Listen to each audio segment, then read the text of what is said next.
Embarrassing moments. We've all probably had more than our share of those, and we kind of like to keep them quiet. You know, we're kind of ashamed of those embarrassing moments, and we kind of got to keep them hidden if we can. But I'm going to share one with you that I had a while back.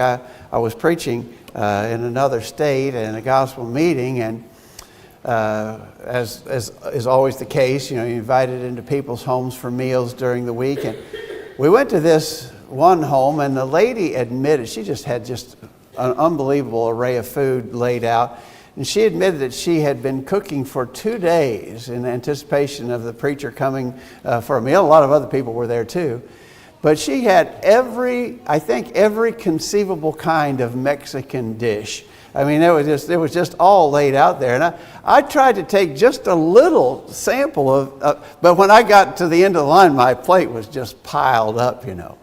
And so I dutifully ate it all. And when we got to church and when I got to preaching, partway through the sermon, I actually let out a large burp. I don't know how many noticed that. No one specifically said they noticed it. I just kept right on like nothing had happened, you know. But you talk about an embarrassing moment, something to be ashamed of, something that you would sort of like to keep hidden. All of us could relate embarrassing moments maybe that you have had. Today, we want to talk about being ashamed, but in this case, we want to talk about the danger of being ashamed when we should not be ashamed. The danger of being ashamed about things that are true and right.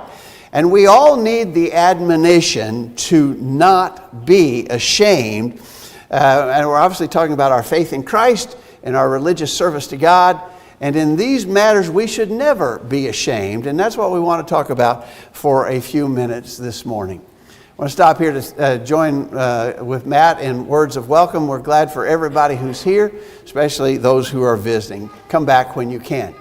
We always try to emphasize that we're making a really concerted effort here at College View to do all things in accordance with Bible authority.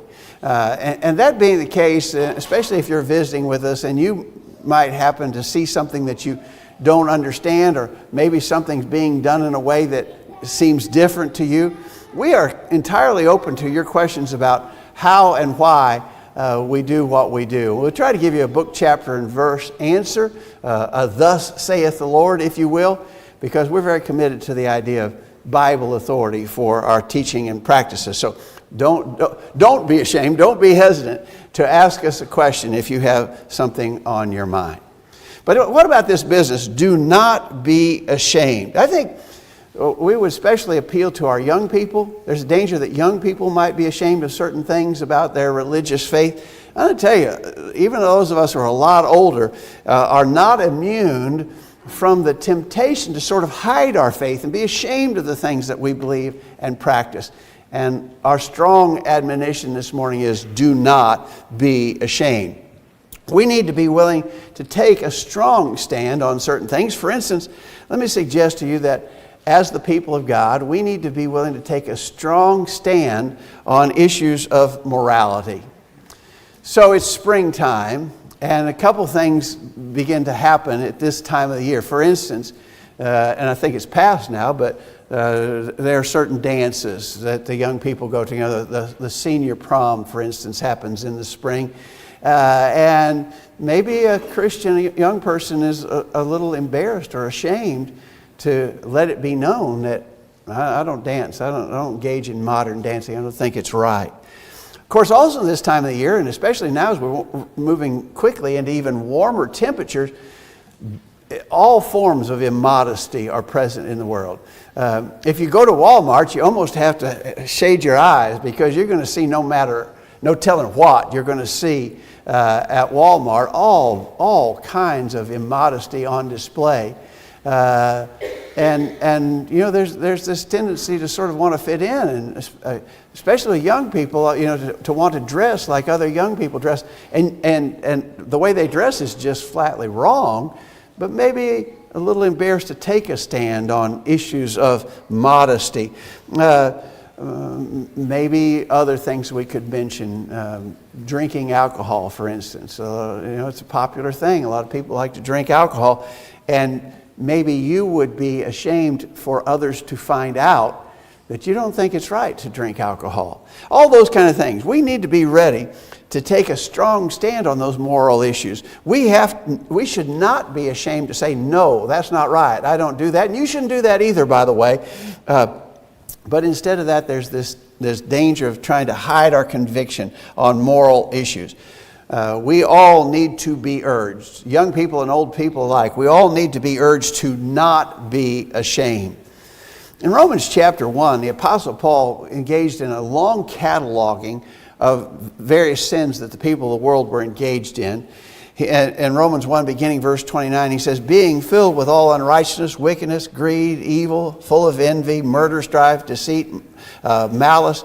They are gossips, slanderers, haters of God, insolent, arrogant, boastful, inventors of evil, disobedient to parents, without understanding, untrustworthy, unloving, unmerciful. And although they know the ordinance of God, that those who practice such things are worthy of death, they not only do the same, well, there's the people who are actually engaged in all that kind of evil that Paul had just mentioned. They not only do the same, but also give hearty approval to those who practice them. I want you to especially pay attention to this last phrase. And the danger that we could actually be approving these kinds of evil by our silence. Maybe we're ashamed to speak out against some of the kind of things that are mentioned in that list. We don't want it to be known that we take strong moral stands. I want to suggest to you, by not taking a stand, we are basically giving hearty approval to those who practice such things. And that has to alarm us. So don't be ashamed. Take a strong stand on morality, because if you don't, in a sort of a backdoor sort of a way, you're lending your approval to those who engage in such actions. Even if you don't do them, you should not be ashamed to be willing to say, I don't do them, and here's why. We also need to be willing to take strong stands on doctrinal issues. It's sad to say that there are an awful lot of people in our day and time who would identify themselves as religious individuals, but they're refusing to take a stand on something, for instance, and this would sort of blend morality and doctrine, but there are religious groups who are opposed to taking a stand on something like homosexuality. I don't think that the Bible could be any clearer in its condemnation of homosexuality, but there are a lot of religious groups now who want to forego any condemnation of that sort of thing. I suppose they are afraid that they will turn people off, turn people away if they take a doctrinal stand.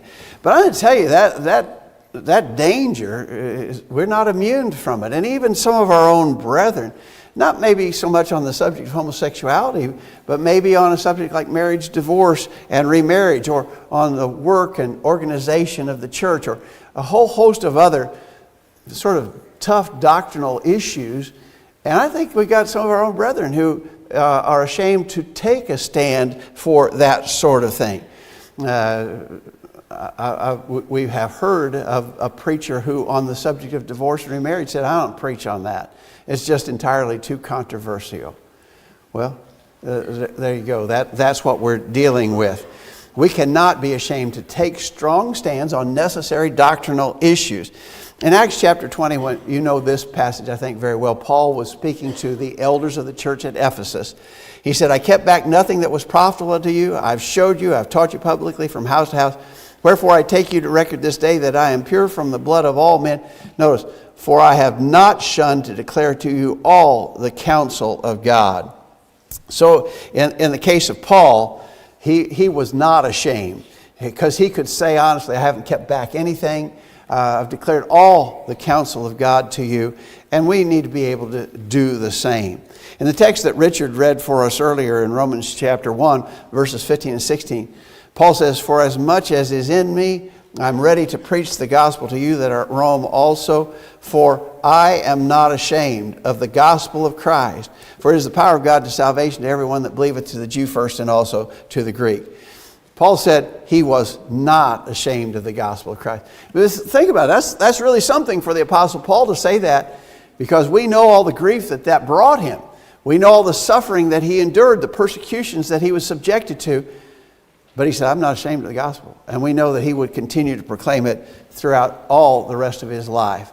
And so we need to be like Paul. Could we say the same thing? I'm not ashamed of the gospel. I'm not ashamed of the truth of God in regards to moral issues or doctrinal issues. I'm not ashamed.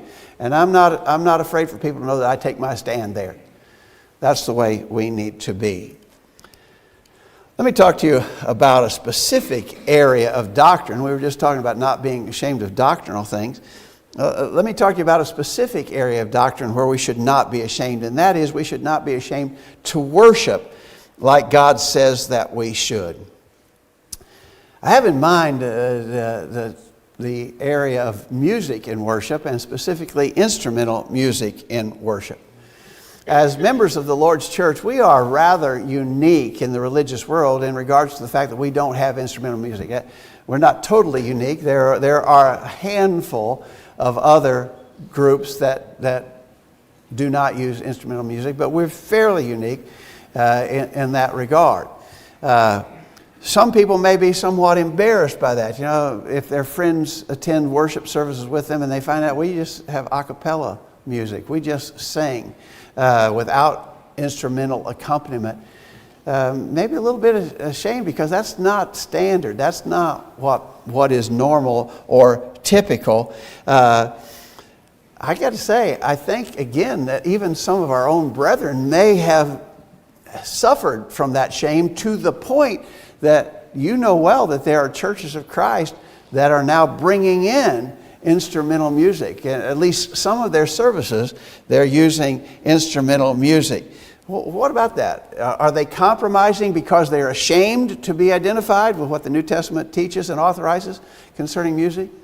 What about the role of women? Just recently we had a couple of lessons about churches of Christ who are beginning to allow women to take on teaching and preaching roles in their congregations, wanting to be more like the mainstream, more like others.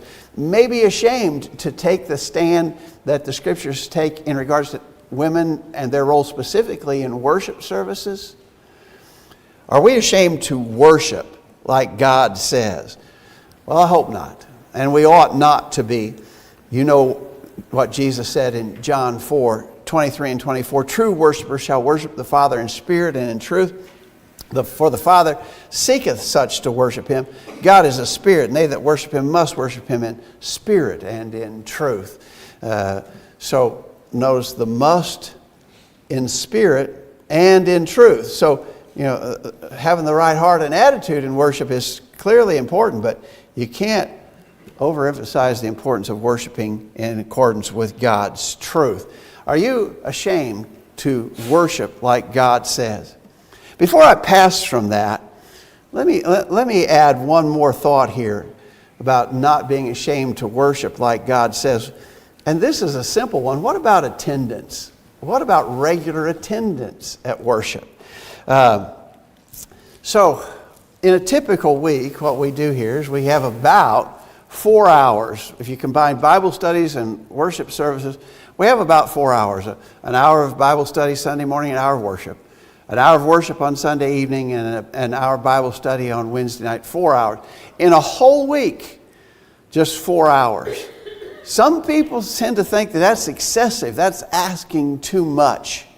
And maybe they're embarrassed if their friends were to know that they go to church that often. What are you, some kind of a religious freak? Some kind of fanatic or something of that nature? I don't know. I don't know if that's the thinking of some people. But again, there are some who tend to think that just expecting 4 hours a week is too much. I've thought before about the possibility of a young man who has a girlfriend. So this young fella has a girlfriend, and he says, I'm just crazy. I'm just crazy for her. I can't even begin to find words to tell you how crazy I am for this girl. I just love her to death.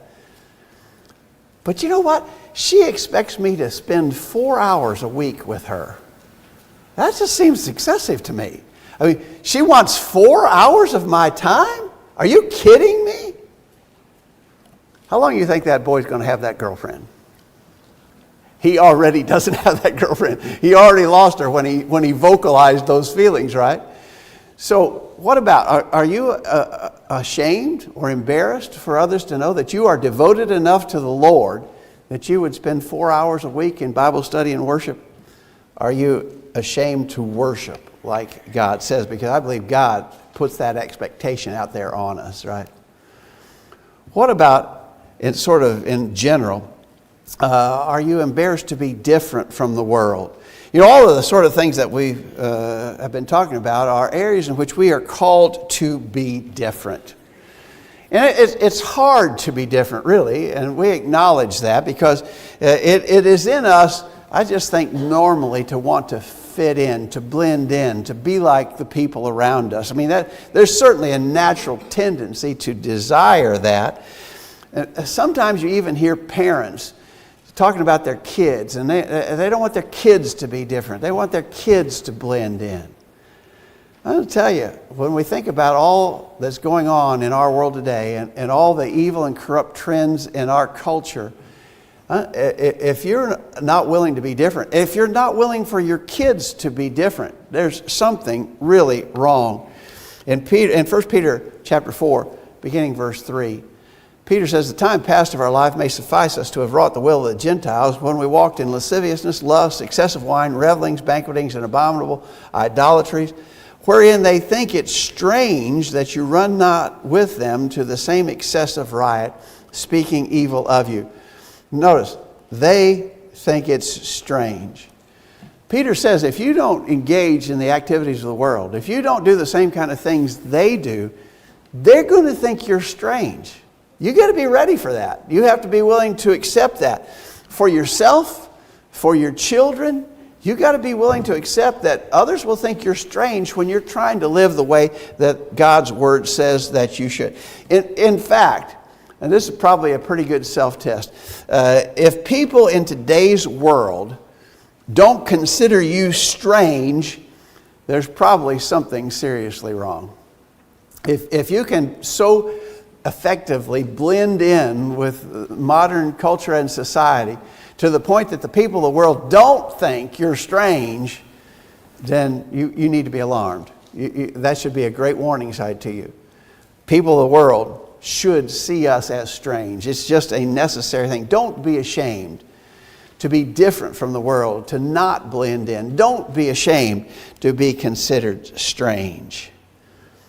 Let me suggest to you that we should not be ashamed to tell others about Jesus. You know, opportunities do arise, don't they? And every once in a while, some of you all will tell me about a conversation you had or something that came up, maybe at work, maybe with some of your peers, maybe with your neighbors or something.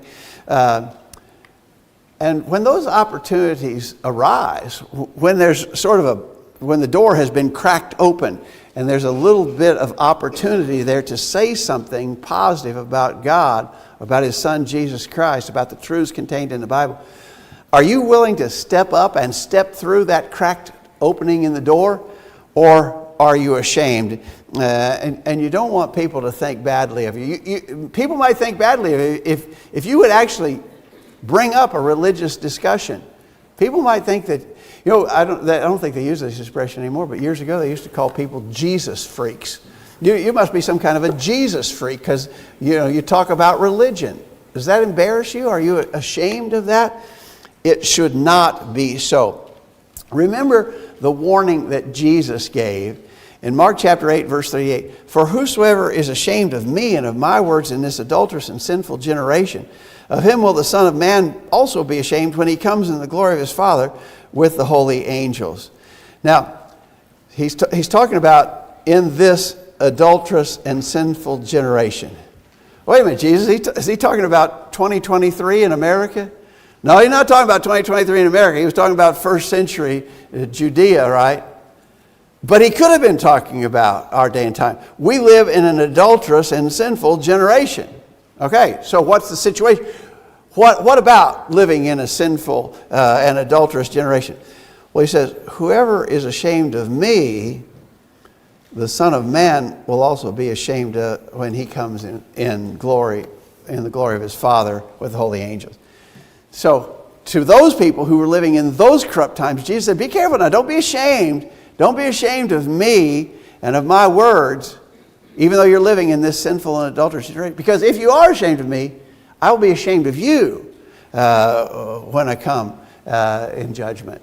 That's something to really think about, and that really needs to catch our attention. If you're ashamed of Jesus now, he'll be ashamed of you later. In 1 John chapter 2, verse 28, John says, now little children, abide in him, that when he shall appear, we may have confidence and not be ashamed before him at his coming. So we need to abide in him so that we can have confidence and not be ashamed when he comes. So we have to do our work now.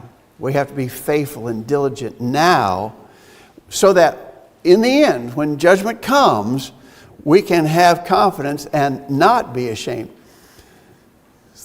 Think about this last expression. So when we're called in judgment, will we be ashamed that we were ashamed? Will we be ashamed that we were not bold to stand up for the cause of Christ? Will we be timid and ashamed when we have to give answer for our lives because we did not speak up and do the right things? We need to abide in him with all that implies. Abide in him so we can have confidence and not have to be ashamed at his presence in the end. Well, there's just some things to think about. Again, all of us have had embarrassing moments that we sort of would like to keep secret or hide from others. But there are a lot of things involving our service to God that we should not be ashamed about. And so our encouragement, and I take the encouragement personally as well. We need this encouragement. Do not be ashamed for all the right and important things. We hope that our lesson has been an encouragement to us all this morning. We're going to sing a song of invitation as we bring the lesson to a close. We'll be asking everybody here, how's your life? How do you stand before God? Have you been bold to stand up for him? If, as a Christian, you realize that you haven't been bold, that you have allowed the pressures of this present world to cause you to compromise, maybe to hold back and not be faithful to him. If you're a Christian and you've not been doing the will of God in your life, come back to him in repentance, confession, and prayer. If you're a Christian, if you're not yet a Christian, we hope you'll make a decision to obey that simple gospel plan of salvation. Hear, believe, repent, confess, and be baptized. If we can help in any way, let us know while we stand and sing.